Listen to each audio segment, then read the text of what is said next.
4 वर्षापूर्वीचं प्रकरण आहे। माझा भाऊ जरी मंत्रालयात शासकीय कर्मचारी असेल तर आजपर्यंत हे प्रकरण तिथंच मिटलं असतं। आम्ही कोणत्याही प्रकारच्या त्यांच्याकडून राजकीय सामाजिक कोणताही दबाव न आणता आम्ही न्यायालयीन लढाई लढत आहोत। न्यायालयीन लढाईमध्ये आमचं आजपर्यंत सगळं प्रक्रिया चालू आहेत।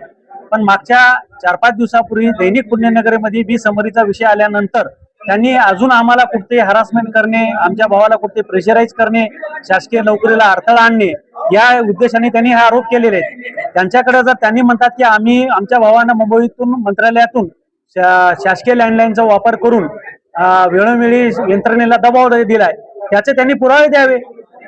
आमच्या भावानं जर समजा मुख्यमंत्री कार्यालयात आहे म्हणून आम्हाला प्रेशराईज करून जर आमचा हरासमेंट करून आमचं जर नुकसान करत असेल तर हे नुकसान चुकीचं आहे। कारण की आजपर्यंत आम्ही न्यायालयीन लढाईची प्रक्रियेतून आलो, त्यांनी प्रेस कॉन्फरन्स घेऊन आमच्या परिवारावर आमच्यावर आरोप करत आहेत ते अत्यंत चुकीचे आरोप आहेत। डॉक्टर निलेश बास्तेवाड यांनी जे मेडिकल मध्ये आमचा व्यवहार होता हे बरोबर आहे। मेडिकल मध्ये डॉक्टर निलेश बास्तेवाड यांनी व प्रशांत मिरगावर यांनी मंगेश दळवी नावाच्या एका कार्यकर्त्याला अपॉइंट केलं होतं जे त्यांच्या विश्वासाचा होता आणि माझा भाऊ हे त्याच्यासोबत सतत त्याच्यासोबत प्रवासात राहत होता आणि मेडिकलचा संपूर्ण व्यवहार हे मंगेश दळवी बघत होते। मंगेश दळवी आणि निलेश बास्तेवाड आणि प्रशांत मिरगार यांनी एकत्रित मिळून हे सगळं काही आमच्या विरुद्ध षडयंत्र रचून आम्हाला कायमचं तिथून बर्बाद करायचं, आयुष्यातून उठवायचं काम निलेश बास्तेवाड यांनी केलेलं आहे।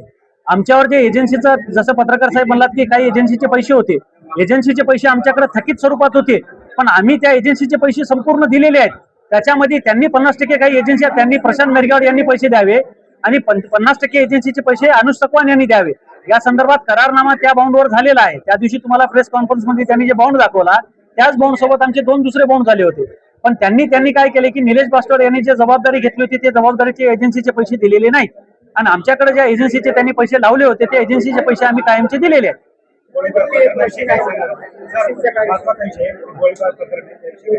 काय त्यांनी आम्हाला 31 डिसेंबर रोजी रेणुका हॉस्पिटलला जबरदस्तीने आमचं मेडिकल बंद करण्यासंदर्भात धमकी दिली व तिथे येऊन गोळीनं मारून टाकतो अशी धमकी दिल्यानंतर आम्ही लागली शिवाजीनगर पोलीस स्टेशन येथे येऊन दाखल केला गुन्हा दाखल झाल्यानंतर ते गुन्हा आजपर्यंत आमचा चालू आहे। त्याच्यामध्ये यांनी आर्थिक व्यवहाराचे व राजकीय काही संबंध वापरले असतील त्यांचे, ते संबंध वापरून त्यांनी एकीने बिसमोरी करून घेतलं आणि त्या शासन आम्ही हे न्यायालयीन प्रविष्ट असताना त्यांनी एकीने तशा प्रक्रिया चालू आहेत त्यांच्या।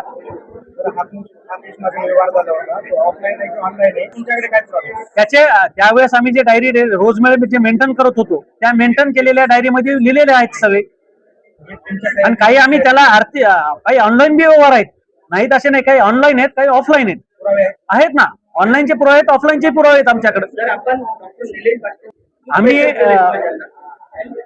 आम्ही त्यांना कोणत्याही प्रकारचं प्रेशराईज केलेलं नाही।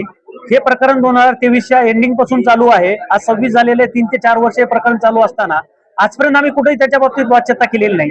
आमचं न्यायालयावर विश्वास आहे, आम्ही न्यायालयाच्या लढाईनं येत होतो पण त्यांनीच स्वतःहून तशा गोष्टी तयार कराले, त्याला आम्ही काय करू शकतो? प्रेस कॉन्फरन्स घेऊन विनाकारण आमच्या परिवारावर आमच्यावर आरोप करणे हे अत्यंत चुकीचे आहेत।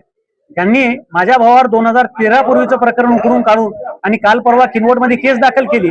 निलेश बास्तेवाड यांच्यावर गर्भनिदानची केस चालू आहे महानगरपालिकेमध्ये, न्याय प्रविष्ट आहे न्यायालयामध्ये। या संदर्भात मान्य न्यायालयामध्ये त्याचं प्रकरण चालू आहे, ते मान्य न्यायालय त्याच्यावर आदेश देतील, आपण त्याच्यावर बोलू शकणार नाही। न्यायालयाचा आदर करणं माझं कर्तव्य आहे आणि आदर सुद्धा करावं लागणार आहे। निलेश बास्तेवाड यांच्यावर किती गंभीर स्वरूपाचे आरोप आहेत हे त्यांनी स्वतः पडताळून पाहावे।